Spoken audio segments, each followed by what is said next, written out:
Experts say South Africa needs a legislative debt ceiling to limit the debt the country can absorb. Now, according to a MoneyWeb report, the country's debt currently stands at around 5.2 trillion rands. That's 74% of GDP, which means for every 5 rands or every 5 rands of revenues consumed by interest repayments, I think it's 1 out of every 5 rands. The publication's editor, Ryk Van Niekerk, joins us for some analysis on the story. Ryk, it's great to talk to you. And in fact, it's your article that talks about South Africa urgently needing a debt ceiling, a legislative debt ceiling. And I was quite surprised to read in your article, Ryk, that it's not something that all countries necessarily have. No, definitely not. Good afternoon. Yes, it's an interesting anomaly. You know, debt is one of the biggest risks of each and every country in the world. And currently, as we've seen in South Africa's case, our debt, the total government debt has increased steadily for the last 15 years or so. In 2008, 2009, our debt was around 23% of GDP, and currently it's 74% of GDP. So there is a massive increase in the debt, and that is one of the reasons why the government has dipped into our JFECRA account to try and use 150 billion to reduce debt. But this is not unique to South Africa. Many countries use it. My position is just, we're going to use this money. This money could have been used so much more productively by building infrastructure, for example. We just should not allow that this should be a temporary stopgap of using that money just to maybe kick the can down the road and having a debt problem in a few years again, or a more significant one. Yeah. JFECRA, is that the acronym we're using for the Gold and Foreign Exchange Contingency Reserve? It's certainly easier to say. But yeah, it's been compared to selling off the family silver, right? There's no use that we dip into these savings, and then the challenges that have caused us to get into the position we're in now, where we're at, what are we at, 74%? Yeah, 74% of GDP, that those challenges still exist, essentially.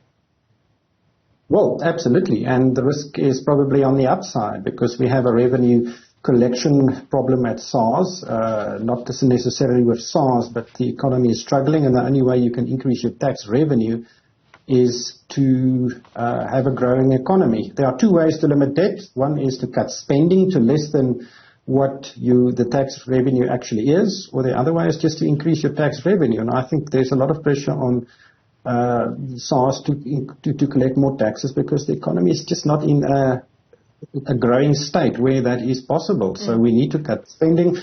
And just the mere fact that we've seen the fiscal slippage over the past few years underlines that, this is maybe not as much as an anomaly as what we saw during COVID, where there was a significant increase in debt due to external circumstances. But it's now a few years later and things should stabilize, and the use of this money is good. It's good to reduce debt. But maybe there should be a few more rules to limit how much debt South Africa can take onto its balance sheet. So when you talk about cutting spending, like, how do we do that in the current economic environment? Because it's not like SARS is suddenly going to be able to collect more tax in this environment either, right? No, like any household, I'm sure you would know, it's very, very difficult to reduce your spending in a month by 10%. You will need to take out luxuries if there are luxuries left. But that's why I think Enoch Godongwana's budget was, it had a tone to it that says, listen, this is the best we could do. And most people accepted, listen, we don't think there can be significant cuts anymore, unless, for example, you look at social spending, which in South Africa, where a 40% plus unemployment rate is, it will create stability risks. So it's not easy, and I don't know where to cut. You can cut the quality of the food on an airplane, with the president's airplane, for example, but that is small change in the greater scheme of things. Other options that may be less popular is maybe privatize some of the state assets, use that money to pay down debt. If you pay down debt, you will pay less interest, so there will be more money available But in the whole, I don't think there are very significant short-term things that can be done. We would maybe have new policies which could impact future spending, maybe get the private sector to pay for certain maintenance and investments, probably in infrastructure, and then have a contract to run that infrastructure for a while. That's another way to do it. Yeah. But we are in a precarious position, and I don't think there's an obvious way to get out of this. Yeah.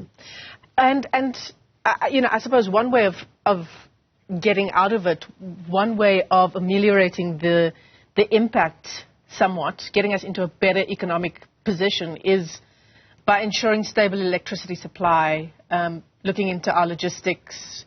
Obviously, corruption is a major issue in our country as well. Those are the feeders of the economic position that we're in, right? So address those basic issues, and that will work towards getting us out of this position. Yeah, we need to get the economy growing. You can't grow an economy without electricity. You can't grow it without a good and efficient logistics system.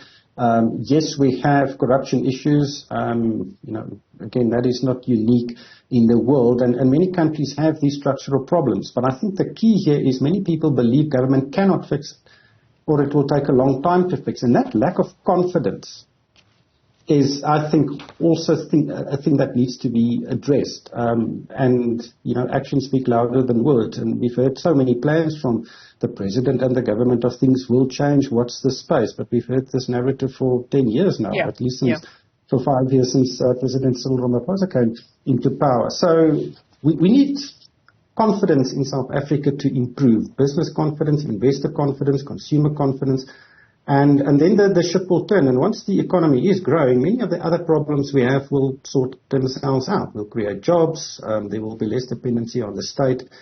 So we need a bit of a trajectory change. Yeah. I think that is the key here. You've given us this perspective. In 2018, when Cyril Ramaphosa became president, South Africa's debt was at 49% of GDP. Even the plan then was that we would stabilize at 53% in 2024. Of course, we know we have missed that target by a long shot. 53% is a long way off the 74% position that we're in now. So how do we get down to what the World Bank suggests is the maximum threshold for debt for developing countries, which is 10% less than the position we're in now? Yeah, that's around 64%. And the theory there, at least, is if the developing countries' debt exceeds 64%, then it becomes damaging towards the economy. So the only reason now you can do that, only way you can do it is to first either pay off the debt or then allocate more of your revenue to reduce the capital of debt. And, of course, borrow less. And I think the point of that article was just to say, listen, some countries in the world have a debt ceiling, and a government cannot exceed that ceiling without approval by, say, Parliament or some legislative organization. And so, again, although there are countries that have those debt ceilings, not many stick to them. I think it's only Norway who actually stick to it. And we'll also know that the USA, they have once a year or every 2 years, they have a big fight between the Republicans and the Democrats about the debt ceiling because they just cannot stay below it. And then but the fact is it's there. The fact is it's there, right? I mean, do we even have a roadmap that will take us to a position of 64%? Never mind the debt ceiling for now, but do we have a roadmap that's in place, targets that we are going to stick to try and get to what the World Bank recommends? There's no roadmap for South Africa. National Treasury said debt should stabilize at around 75%, not in the current financial year, but the next one, and then it should come down. But that is the projection National Treasury gives every year. They believe that in 2-3 years' time it will stabilize, but then it doesn't. It's paying off government debt is exactly the same as paying off residential or a household debt. You need to allocate more of your income to pay off the debt until it becomes more sustainable. Yeah. And obviously it starts to impact growth, right? We saw what the IMF had to say about the growth prospects for South Africa. 1%, at very best 1.5%? Well, 1.1%, 1.5%, we're talking about decimals here. Unless we need growth of 3% plus. Yeah. And it's so easily achievable if we just can get some confidence back and don't shoot ourselves in the foot again.